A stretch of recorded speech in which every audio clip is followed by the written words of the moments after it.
Chapter 13. All too soon, Stanley was back out on the lake, sticking his shovel into the dirt. X-Ray was right. The third hole was the hardest, so was the fourth hole, and the fifth hole, and the sixth, and the... He dug his shovel into the dirt. After a while, he'd lost track of the day of the week and how many holes he'd dug. It all seemed like one big hole, and it would take a year and a half to dig it. He guessed he'd lost at least 5 pounds. He figured that in a year and a half, he'd be either in great physical condition or else dead. He dug his shovel into the dirt. It couldn't always be this hot, he thought. Surely it got cooler in December. Maybe then they froze. He dug his shovel into the dirt.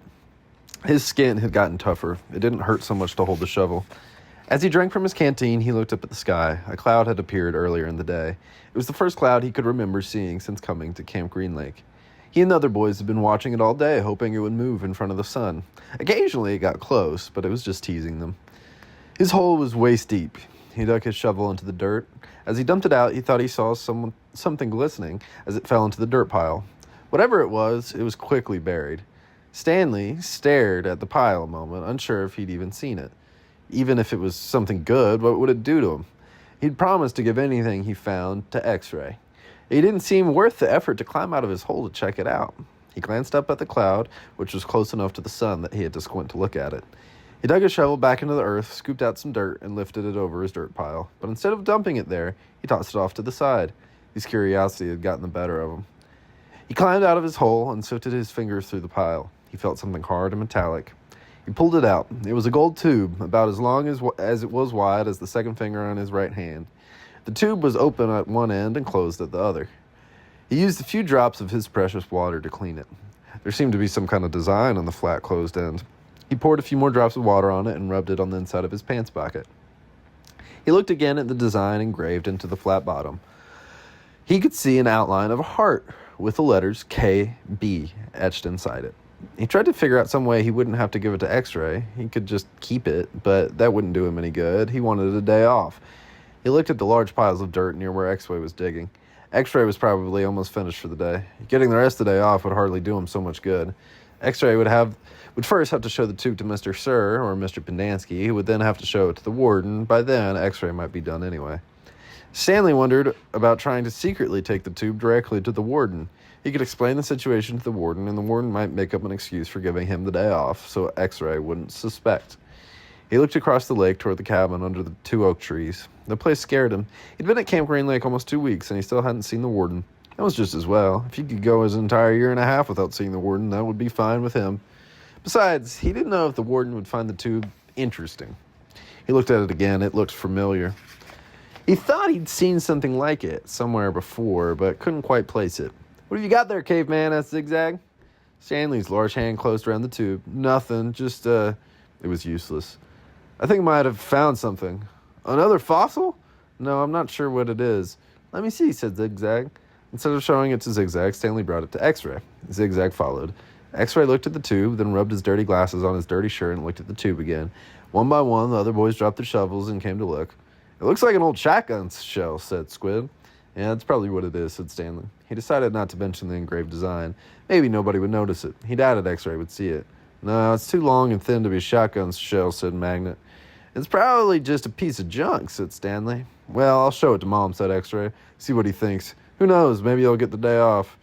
"Your hole's almost finished," said Stanley. "Yeah, so?" Stanley raised and lowered his shoulders. "So why don't you wait until tomorrow to show it to Mom?" he suggested. "You can pretend you found it first thing in the morning. Then you can get the whole day off instead of just an hour or so this afternoon." X-Ray smiled. "Good thinking, caveman." He dropped the tube into his large pocket on the right leg of his dirty orange pants. Stanley returned to his hole. When the water truck came, Stanley started to take his place at the end of the line, but X-Ray told him to get behind Magnet, in front of Zero. Stanley moved up 1 place in the line. Chapter 14. That night, as Stanley lay on his scratchy and smelly cot, he tried to figure out what he could have done differently. But there was nothing he could do. For once in his unlucky life, he was in the right place at the right time, and it still didn't help him. "You got it?" he asked X-Ray the next morning at breakfast.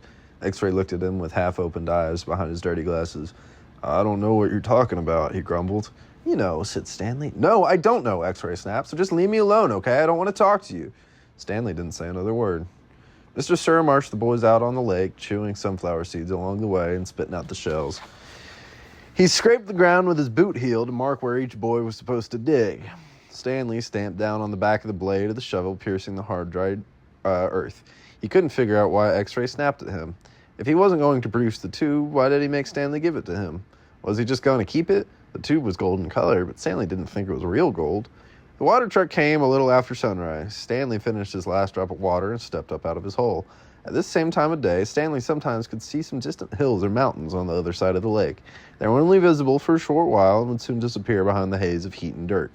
The truck stopped, and the dust cloud drifted past it. X-Ray took his place at the front of the line. Mr. Pendanski filled his canteen. "Thanks, Mom," X-Ray said. He didn't mention the tube. Mr. Pendanski filled up all the canteens, then climbed back into the cab at the pickup. He still had to bring water to Group E. Stanley could see them digging about 200 yards away. "Mr. Pendanski!" X-Ray shouted from the hole. "Wait, Mr. Pendanski, I think I might have found something." The boys all followed Mr. Pendanski as he walked over to X-Ray's hole. Stanley could see the gold tube sticking up out of some dirt on the end of X-Ray's shovel. Mr. Pendanski examined it and took a long look at its flat bottom.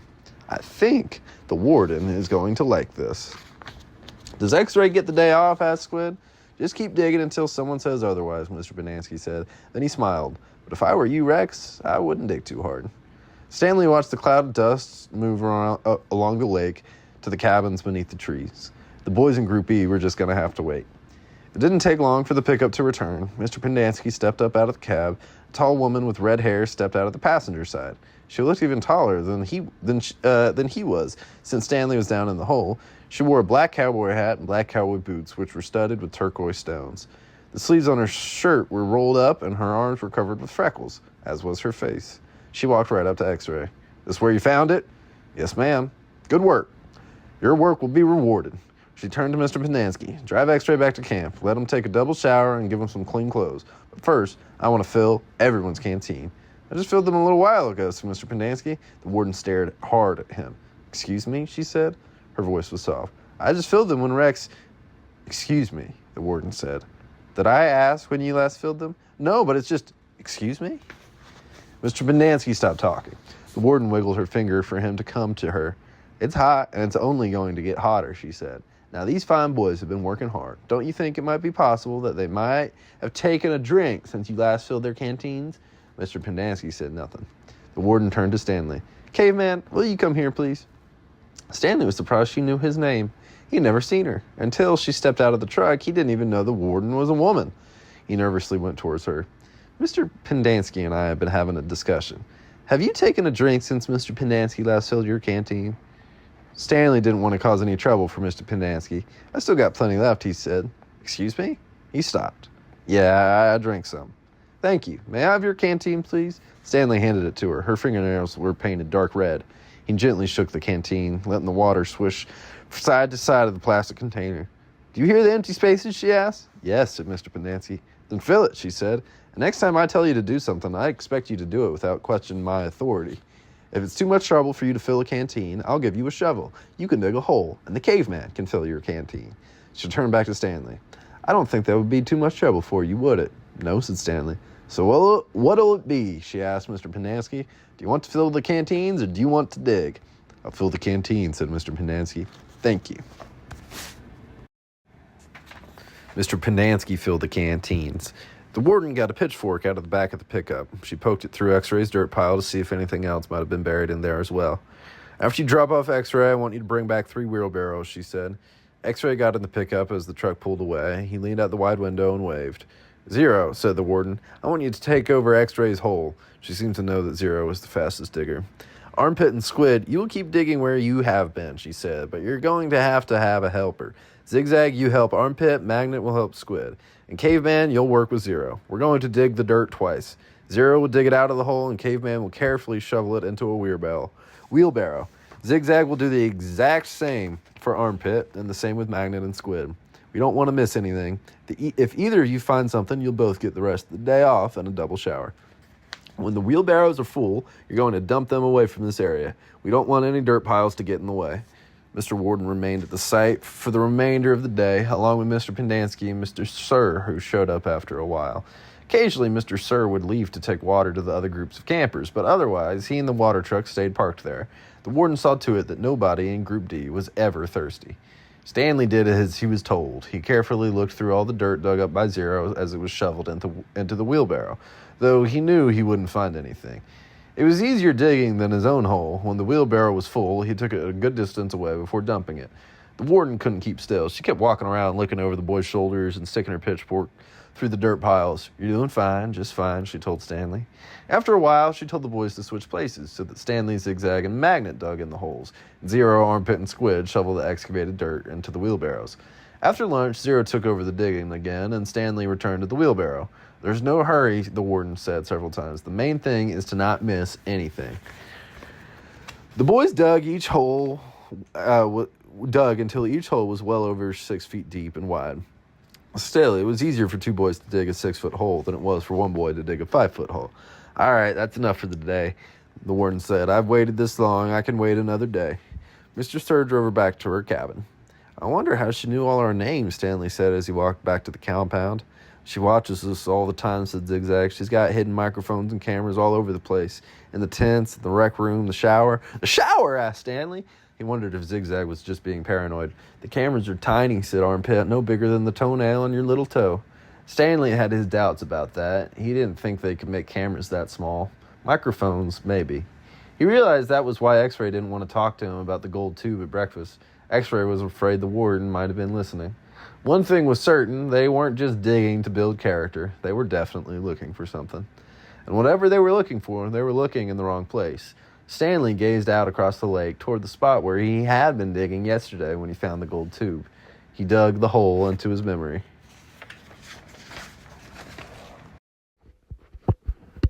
Chapter 16. As Stanley entered the rec room, he could hear X-Ray's voice from all the way across the room.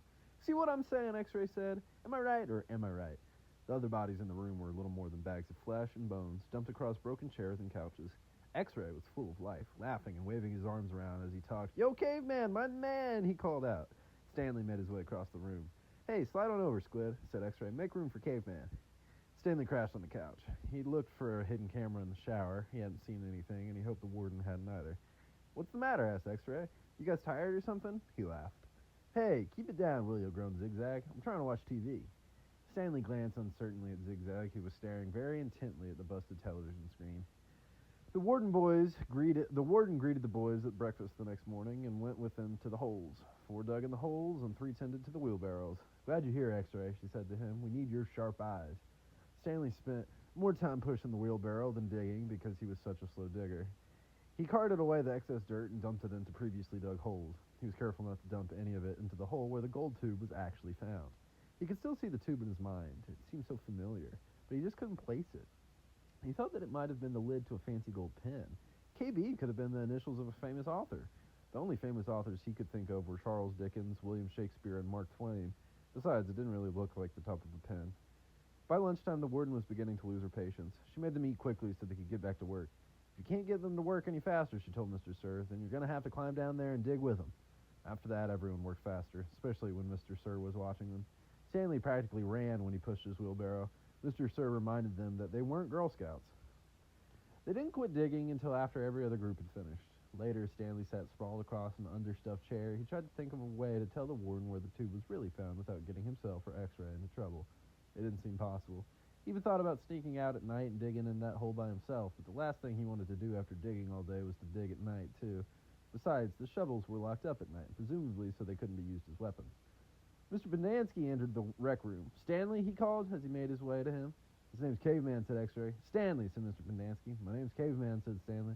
"Well, I have a letter here for someone named Stanley Yelnath," said Mr. Pendanski. He turned the envelope in his hands. "It doesn't say Caveman anywhere." Thanks," Stanley said, taking it. It was from his mother. "Who's it from?" Squid asked. "Your mother." Stanley put it in a big pocket of his pants. "Aren't you going to read it to us?" asked Armpit. "Give him some space," said X-Ray. "If Caveman doesn't want to read it to us, he doesn't have to. Probably from his girlfriend." Stanley smiled. He read it later, after the other boys had gone to dinner. "Dear Stanley, it was wonderful to hear from you. Your letter made me feel like one of the other moms who can afford to send their kids to summer camp. I know it's not the same, but I'm very proud of you for trying to make the best of a bad situation. Who knows, maybe something good will come from this. Your father thinks he's real close to a breakthrough on a sneaker project. I hope so. The landlord is threatening to evict us because of the odor. I feel sorry for the little old lady who lived in a shoe. It must have smelled awful. Love from both of us. What's so funny? Zero asked. It startled him. He thought Zero had gone to dinner with the others. Nothing, just something my mom wrote. What'd she say? Zero asked. Nothing. Oh, sorry, said Zero. Well, my dad is trying to invent a way to recycle old sneakers, so the apartment kind of smells bad because he's always cooking these old sneakers. So anyway, in the letter, my mom said she felt sorry for that little old lady who lived in a shoe, because it must have smelled bad in there. Zero stared blankly at him. You know, the nursery rhyme? Zero said nothing. You've heard the nursery rhyme about the little old lady who lived in a shoe? No. Stanley was amazed. How does it go? Asked Zero. Didn't you ever watch Sesame Street? Stanley asked. Zero stared blankly. Stanley headed on to dinner. He would have felt pretty silly reciting nursery rhymes at Camp Green Lake. Chapter 17. For the next week and a half, the boys continued to dig in and around the area where X-Ray had supposedly found the gold tube. They widened X-Ray's holes as well as the holes Armpit and Squid had been digging until the fourth day when all three holes met and formed one big hole. As the days wore on, the warden became less and less patient. She arrived later in the morning and left earlier in the afternoon. Meanwhile, the boys continued to dig later and later. This is no bigger than it was when I left you yesterday, she said after arriving late one morning, well after sunrise. What have you been doing down here? Nothing, said Squid. It was the wrong thing to say. At just that moment, Armpit was returning from a bathroom break. How nice of you to join us, she said, and what have you been doing? I had to, go. The warden jabbed at Armpit with her pitchfork, knocking him backward into the big hole. The pitchfork left 3 holes in the front of his shirt and 3 tiny spots of blood. They're giving these boys too much water, the warden told Mr. Mendansky. They continued to dig until late afternoon, long after all the other groups had finished for the day. Stanley was down in the big hole, along with the other 6 boys. They'd stopped using the wheelbarrows. He dug his shovel into the side of the hole. He scooped up some dirt and was raising it up to the surface when Zigzag's shovel caught him on the side of the head. He collapsed. He wasn't sure if he passed out or not. He looked up to see Zigzag's wild head staring down at him. I ain't digging that dirt up, Zigzag said. That's your dirt. Hey, Mom, Magnet called. Caveman's been hurt. Stanley brought his fingers to the side of his neck. He felt wet blood and a pretty big gash just below his ear. Magnet helped Stanley to his feet. Then, up and out of the hole, Mr. Sir made a bandage out of a piece of his sack of sunflower seeds and taped it over Stanley's wound. Then he told him to get back to work. It isn't nap time. When Stanley returned to the hole, Zigzag was waiting for him. That's your dirt, Zigzag said. You have to dig it up. It's covering up my dirt. Stanley felt a little dizzy. He could see a small pile of dirt. It took him a moment to realize that it was the dirt with which had been on his shovel when he was hit. He scooped it up, then Zigzag dug his shovel onto the ground underneath where Stanley's dirt had been. Chapter 18. The next morning, Mr. Sir marched the boys to another section of the lake, and each boy dug his own hole. 5 feet deep, 5 feet wide. Stanley was glad to be away from the big hole. At least now he knew how much he had to dig for the day, and it was a relief not to have other shovels swinging past his face or the warden hanging around. He dug his shovel into the dirt, then slowly turned to dump it into a pile. He had to make his turn smooth and slow. If he jerked too quickly, he felt a throbbing pain just above his neck where Zigzag's shovel would hit him. That part of his head between his neck and his ear was considerably swollen. There were no mirrors in camp, but he imagined he looked like he had a hard-boiled egg sticking out of him. The remainder of his body hardly hurt at all. His muscles had strengthened, and his hands were tough and calloused. He was still the slowest digger, but not at all the much slower than Magnet. Less than 30 minutes after Magnet returned to camp, Stanley spat into his hole. After his shower, he put his dirty clothes in his crate and got out his box of stationery. He stayed in the tent to write the letter to Squid, and so the other boys wouldn't make fun of him for writing to his mother. Dear Mom and Dad, camp is hard but challenging. We've been running into obstacle courses and have to swim long distances on the lake. Tomorrow we learn. He stopped writing as Zero walked into the tent, then turned to his letter. He didn't care what Zero thought. Zero was nobody. To rock climb. I know that sounds scary, but don't worry. Zero was standing beside him now, watching him write. Stanley turned and felt his neck throb. I don't like it when you read over my shoulder, okay? Zero said nothing. I'll be careful. It's not all fun and games here, but I think I'm getting a lot out of it. It builds character. The other boys, I don't know, said Zero. What? Can you teach me? Stanley didn't know what he was talking about. Teach you what, to rock climb? Zero stared at him with penetrating eyes. What, said Stanley. He was hot, tired, and sore. I have to learn how to read and write, said Zero. Stanley let out a short laugh. He wasn't laughing at Zero, he was just surprised. All this time he thought Zero was reading over his shoulder. Sorry, he said, I don't know how to teach. After digging all day, he didn't have the strength to try to teach Zero to read and write. He needed to save his energy for the people who counted. You don't have to teach me to read and write, said Zero. Just to read. I don't have anybody to write to. Sorry, Stanley said again. His muscles and hands weren't the only part of his body that had toughened over the past several weeks. His heart had hardened as well. He finished his letter. He barely had enough moisture in his mouth to seal and stamp the envelope. It seemed that no matter how much water he drank, he was always thirsty. Chapter 19. He was awakened one night by a strange noise. At first, he thought it might have been some kind of animal, and it frightened him. But as sleep cleared from his head, he realized that the noise was coming from the cot next to him. Squid was crying. You okay? Stanley whispered. Squid's head jerked around. He sniffed and caught his breath. Yeah, I'm fine, he whispered and sniffed again. In the morning, Stanley asked Squid if he was feeling better. What are you, my mother? Asked Squid. Stanley raised and lowered one shoulder. I got allergies, okay, said Squid. Okay, said Stanley. You open your mouth again and I'll break your jaw. Stanley kept his mouth shut most of the time. He didn't talk to too much to any of the boys, afraid he might say the wrong thing. They called him caveman and all that, but he couldn't forget that they were dangerous, too. They were all here for a reason. As Mr. Sir would say, this wasn't a Girl Scout camp. Stanley was thankful that there was no racial problems. X-Ray, Armpit, and Zero were black. He, Squid, and Zigzag were white. Magnet was Hispanic. On the lake, they were all the same reddish-brown color, the color of dirt. He looked up from his hole to see the water truck and its trailing dust cloud. His canteen was still almost a quarter full. He quickly drank it down, then took his place in line. Behind him, Magnet, and in front of Zero. The air was thick with heat, dust, and exhaust fumes. Mr. Sir filled their canteens. The truck pulled away. Stanley was back in his hole, shovel in hand, when he heard Magnet call out, "Anybody want some sunflower seeds?" Magnet was standing at ground level, holding a sack of seeds. He popped a handful into his mouth, chewed, and swallowed, shells and all. "Over here," called X-Ray. The sack looked to be about half full. Magnet rolled up the top, then tossed it to X-Ray. "How'd you get them without Mr. Sir seeing you?" asked Armpit. "I can't help it," Magnet said. He held up both hands, wiggled his fingers, and laughed. "My fingers are like little magnets." The sack went from X-Ray to Armpit to Squid. "It's sure good to eat something that doesn't come from a can," said Armpit. Squid tossed the sack to Zigzag. Stanley knew it would come to him next. He didn't even want it. From the moment Magnet shouted, "Anybody want some sunflower seeds?" he knew there would be trouble. Mr. Sir was sure to come back. And anyway, the salted shells would only make him thirsty. "Coming your way, caveman," said Zigzag. "Airmail and special delivery." It's unclear whether the seeds spilled before they got to Stanley or after he dropped the bag. It seemed to him that Zigzag hadn't rolled up the top before throwing it, and that was the reason he didn't catch it. But it all happened very fast. One moment the sack was flying through the air, and the next thing Stanley knew, the sack was in his hole and the seeds were spilled all across the dirt. "Oh, man," said Magnet. "Sorry," Stanley said as he tried to sweep the seeds back into the sack. "I don't want to eat dirt," said X-Ray. Stanley didn't know what to do. "The truck's coming!" shouted Zigzag. Stanley looked up at the approaching dust cloud, then back down at the spilled seeds. He was in the wrong place at the wrong time. What else is new? He dug his shovel into his hole and tried to turn over the dirt and bury the seeds. What he should have done, he realized later, was knock one of his dirt piles back into his hole. But the idea of putting dirt into his hole was unthinkable. "Hello, Mr. Sir," said X-Ray. "Back so soon?" "Seems like you were just here," said Armpit. "Time flies when you're having fun," said Magnet. Stanley continued to turn the dirt over into his hole. "Your Girl Scouts having a good time?" asked Mr. Sir. He moved from one hole to another. He kicked a dirt pile by Magnet's hole. Then he moved towards Stanley. Stanley could see 2 seeds at the bottom of his hole. He tried to cover them up. He unearthed the corner of the sack. "Well, what do you know, caveman?" said Mr. Sir, standing over him. "Looks like you found something." Stanley didn't know what to do.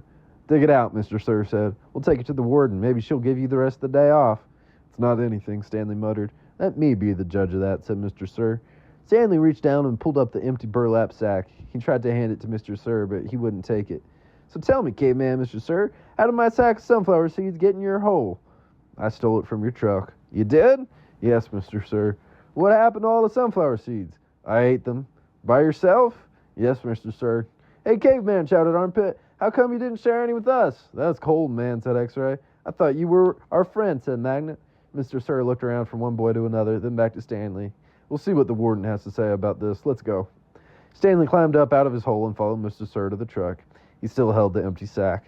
It felt good to sit inside the truck, out of the direct rays of the sun. Stanley was surprised he could feel good about anything at that moment, but he did. Felt good to sit down on a comfortable seat for a change, and as the truck bounced along the dirt, he was able to appreciate the air blowing through the open window and onto his hot, sweaty face.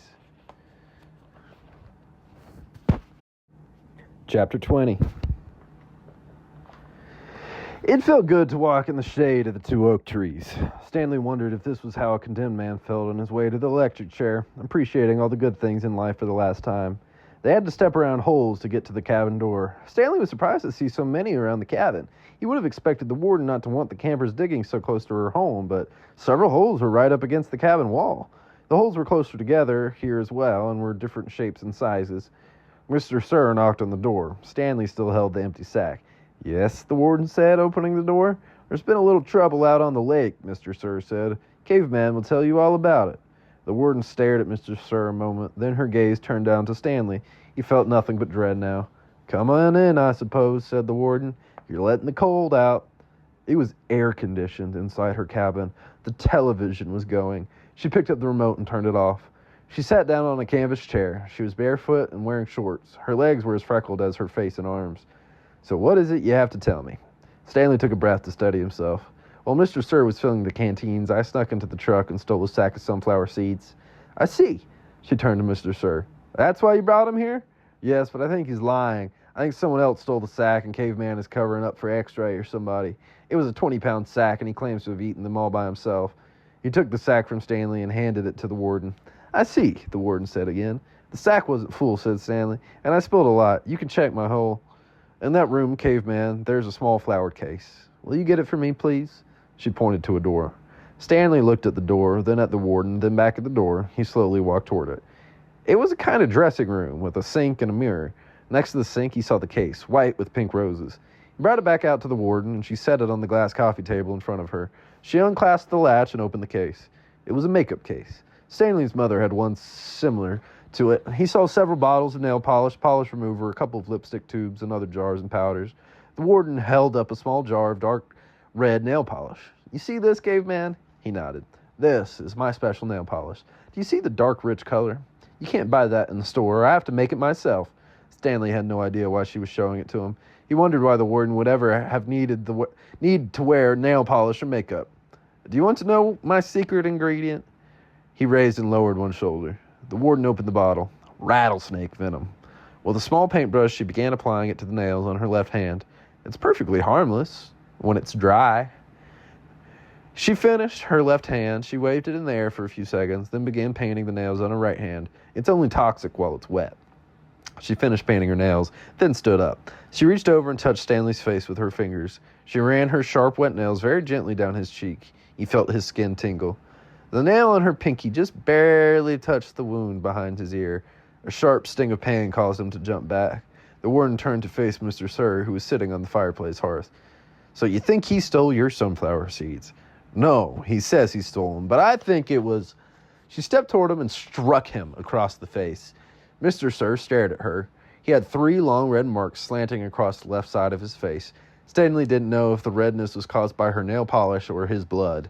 It took a moment for the venom to sink in. Suddenly, Mr. Sher screamed and clutched his face with both hands. He let himself fall over, rolling off the hearth and onto the rug. The warden spoke softly. "I don't especially care about your sunflower seeds," Mr. Sir moaned. "If you must know," said the warden, "I liked it better when you smoked." For a second, Mr. Sir's pain seemed to recede. He took several long, deep breaths, then his head jerked violently, and he let out a shrill scream, worse than the one before. The warden turned to Stanley. "I suggest you go back to your hole now." Stanley started to go, but Mr. Sir lay in the way. Stanley could see the muscles on his face jump and twitch. His body writhed in agony. Stanley stepped carefully over him. "Is he—" "Excuse me," said the warden. Stanley was too frightened to speak. "He's not going to die," the warden said. "Unfortunately for you."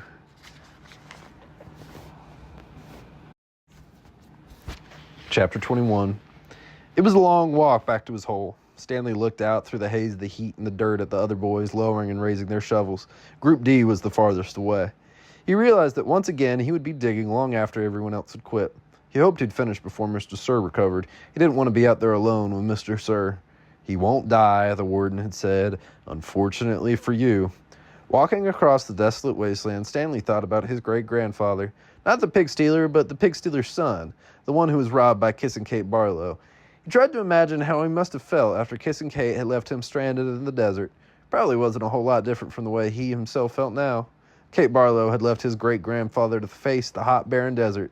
The warden had left Stanley to face Mr. Sir. Somehow, his great-grandfather survived for 17 days before he was rescued by a couple of rattlesnake hunters. He was insane when they found him. When he asked how he had lived so long, he said he found refuge on God's thumb. He spent nearly a month in the hospital. He ended up marrying one of those nurses. Nobody ever knew what he meant by God's thumb, including himself. Stanley heard a twitching sound. He stopped in mid-step with one foot still in the air. A rattlesnake lay coiled beneath his foot. Its tail was pointed upward, rattling. Stanley backed his leg away, then turned and ran. The rattlesnake didn't chase after him. It had rattled its tail to warn him to stay away. Thanks for the warning, Stanley whispered as his heart pounded. The rattlesnake would be a lot more dangerous if it didn't have a rattle. Hey, caveman, called Armpit, you're still alive. What'd the warden say? Asked X-Ray. What'd you tell her? Said Magnet. I told her I stole the seeds, said Stanley. Good going, said Magnet. What'd she do? Asked Zigzag. Stanley shrugged one shoulder. Nothing. She got mad at Mr. Sir for bothering her. He didn't feel like going into the details. If he didn't talk about it, then maybe it didn't happen. He went over to his hole, and to his surprise, it was nearly finished. He stared at it, amazed. It didn't make sense. Or perhaps it did. He smiled. Since he had taken the blame for the sunflower seeds, he realized the other boys had dug his hole for him. Hey, thanks, he said. Don't look at me, said X-Ray. Confused, Stanley looked around from Magnet to Armpit to Zigzag to Squid. None of them took credit for it. Then he turned to Zero, who had been quietly digging in his hole since Stanley's return. Zero's hole was smaller than all the others. Chapter 22. Stanley was the first one finished. He spat in his hole, then showered and changed into his cleaner set of clothes. It had been 3 days since the laundry was done, so even his clean set was dirty and smelly. Tomorrow, they would become his work clothes, and his other set would be washed. He could think of no reason why Zero would dig his hole for him. Zero didn't even get any sunflower seeds. I guess he likes to dig holes, Armpit said. He's a mole, Zigzag had said. I think he eats dirt. Moles don't eat dirt, X-Ray had pointed out. Worms eat dirt. Hey, Zero, Squid had asked. Are you a mole or a worm? Zero had said nothing. Stanley never even thanked him, but now he sat on his cot and waited for Zero to return from the shower room. Thanks, he said as Zero entered through the tent flap. Zero glanced at him, then went over to the crates where he deposited his dirty clothes on a towel. Why'd you help me? Stanley asked. Zero turned around. You didn't steal the sunflower seeds, he said. So? Neither did you, said Stanley. Zero stared at him. His eyes seemed to expand, and it was almost as if Zero were looking right through him. You didn't steal the sneakers, he said. Stanley said nothing. He watched Zero walk out of the tent. If anybody had X-ray vision, it was Zero. Wait, he called, then hurried out after him.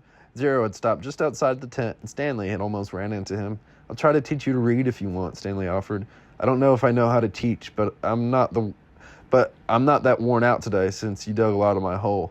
A big smile spread across Zero's face. They returned to the tent where they were less likely to be bothered. Stanley got out his box of stationery and a pen out of his crate. They sat on the ground. Do you know the alphabet? Stanley asked. For a second, he thought he saw a flash of defiance in Zero's eyes, but then it passed. I think I know some of it, Zero said. A, B, C, D. Keep going, said Stanley. Zero's eyes looked upward. E? F, said Stanley. G, said Zero. He blew some air out of the side of his mouth. H-I-K-P? H-I-J-K-L? Stanley said. That's right, said Zero. I've heard it before. I just don't have it memorized exactly. That's all right, said Stanley. Here, I'll say the whole thing just to kind of refresh your memory, then you can try it. He recited the alphabet for Zero, then Zero repeated it without a single mistake. Not bad for a kid who had never seen Sesame Street. Well, I've heard it before somewhere, Zero said, trying to act like it was nothing, but his big smile gave it away. The next step was harder. Stanley had to figure out how to teach him to recognize each letter. He gave Zero a piece of paper and took a piece for himself. I guess we'll start with A. He printed a capital A, and then Zero copied it on his sheet of paper. The paper wasn't lined, which made it more difficult, but Zero's A wasn't bad, just a little big. Stanley told him he needed to write smaller or else they'd run out of paper real quick. Zero printed it smaller.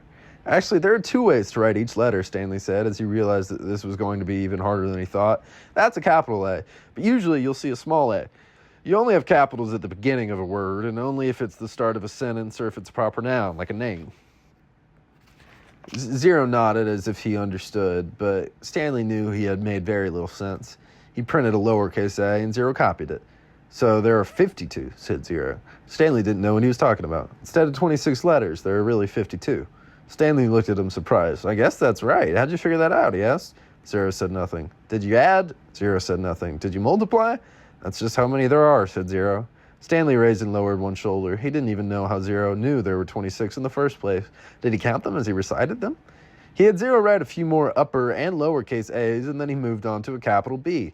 This was going to take a long time, he realized. You can teach me 10 letters a day, suggested Zero. 5 capitals and 5 smalls. After 5 days, I'll know them all. Except on the last day, I'll have to do 12, 6 capitals and 6 smalls. Again, Stanley stared at him, amazed that he was able to figure all that out. Zero must have thought he was staring for a different reason, because he said, I'll dig part of your hole every day. I can dig for about an hour, then you can teach me for an hour. And since I'm a faster digger anyway, our holes will get done at about the same time. I won't have to wait for you. Okay, Stanley agreed. As Zero was printing his B's, Stanley asked him how he figured out it would take 5 days. Did you multiply? Did you divide? That's just what it is, Zero said. It's good math, said Stanley. I'm not stupid, Zero said. I know everyone thinks I am. I just don't like answering their questions. Later that night, as he lay in his cot, Stanley reconsidered the deal he had made with Zero. Getting a break every day would be a relief, but he knew X-Ray wouldn't like it. He wondered if there might be some way Zero would agree to dig part of X-Ray's hole as well, but then again, why should he? I'm the one teaching Zero. I need the break, so I'll have the energy to teach him. I'm the one who took the blame for the sunflower seeds. I'm the one who Mr. Sir is mad at. He closed his eyes, and images from the warden's cabin floated inside his head. Her red fingernails, Mr. Sir writhing on the floor, her flowered makeup kit. He opened his eyes. He suddenly realized where he'd seen the gold tube before. He'd seen it in his mother's bathroom, and he'd seen it again in the warden's cabin. It was half of a lipstick container. KB. KB? He felt a jolt of astonishment. His mouth silently formed the name, Kate Barlow, as he wondered if it really could have belonged to the Kissin' Outlaw. 110 years ago, Green Lake was the largest lake in Texas. It was full of clear, cool water, and it sparkled like a giant emerald in the sun. It was especially beautiful in the spring when the peach trees which lined the shore bloomed with pink and rose-colored blossoms. There was always a town picnic on the 4th of July. They played games, dance, sing, and swim in the lake to keep cool. Prizes were awarded to the best peach pie and peach jam. A special prize was given every year to Miss Catherine Barlow for her famous, fabulous spiced peaches. No one else even tried to make spiced peaches because they knew none could be as delicious as hers. Every summer, Miss Catherine would pick bushels of peaches and preserve them in jars with cinnamon, cloves, nutmeg, and other spices which she kept secret. The jarred peaches would last all winter. They probably would have lasted a lot longer than that, but they were always eaten by the end of the winter. It was said that Green Lake was heaven on earth, and that Miss Catherine's sliced peaches were food for the angels. Catherine Barlow was the town's only school teacher. She taught in an old one-room schoolhouse. It was old even then. The roof leaked, the windows wouldn't open, the door hung crooked on its bent hinges. She was a wonderful teacher, full of knowledge and full of life. The children loved her. She taught classes in the evening for adults, and many of the adults loved her as well. She was very pretty. Her classes were often full of young men who were a lot more interested in the teacher than they were in getting an education. But all they ever got was an education. One such man was Trout Walker. His real name was Charles Walker, but everyone called him Trout because his 2 feet smelled like a couple of dead fish. This wasn't entirely Trout's fault. He had an incurable foot fungus. In fact, it was the same foot fungus that 110 years later would afflict the famous ball player Clyde Livingston. But at least Clyde Livingston showered every day. "I take a bath every Sunday morning," Trout would brag, "whether I need it or not." Most everyone in the town of Green Lake expected Miss Catherine to marry Trout Walker. He was the son of the richest man in the county. His family owned most of the peach trees and all the land on the east side of the lake. Trout often showed up at night school but never paid attention. He talked in class and was disrespectful of the students around him. He was loud and stupid. A lot of men in town were not educated. That didn't bother Miss Catherine. She knew they'd spent most of their lives working on farms and ranches and hadn't learned much schooling. But that was why she was there, to teach them. But Trout didn't want to learn. He seemed to be proud of his stupidity. "How'd you like to take a ride on my new boat this Saturday?" he asked her one evening after class. "No, thank you," said Miss Catherine. "We've got a brand new boat," he said. "You don't even have to row it." "Yes, I know," said Miss Catherine. Everyone in town had seen and heard the Walkers' new boat. It made a horrible loud noise and spewed ugly black smoke over the beautiful lake. Trout had always gotten everything he ever wanted. He found it hard to believe that Miss Catherine had turned him down. He pointed his finger at her and said, "No one ever says no to Charles Walker."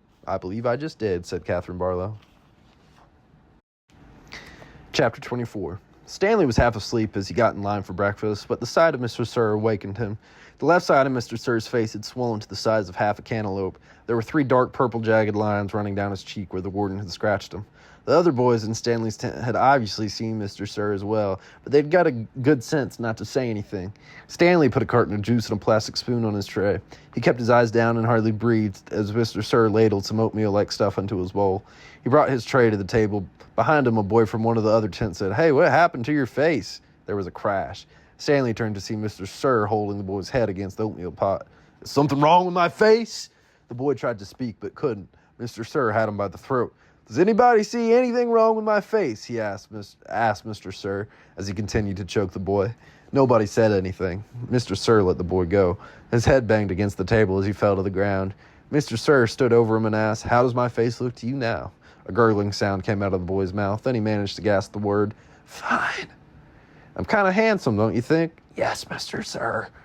Out on the lake, the other boys asked Stanley what he knew about Mr. Sir's face, but he just shrugged and dug his hole. If he didn't talk about it, maybe it would go away. He worked as hard and as fast as he could, not trying to pace himself. He just wanted to get off the lake and away from Mr. Sir as soon as possible. Besides, he knew he'd get a break. "Whenever you're ready, just let me know," Zero had said.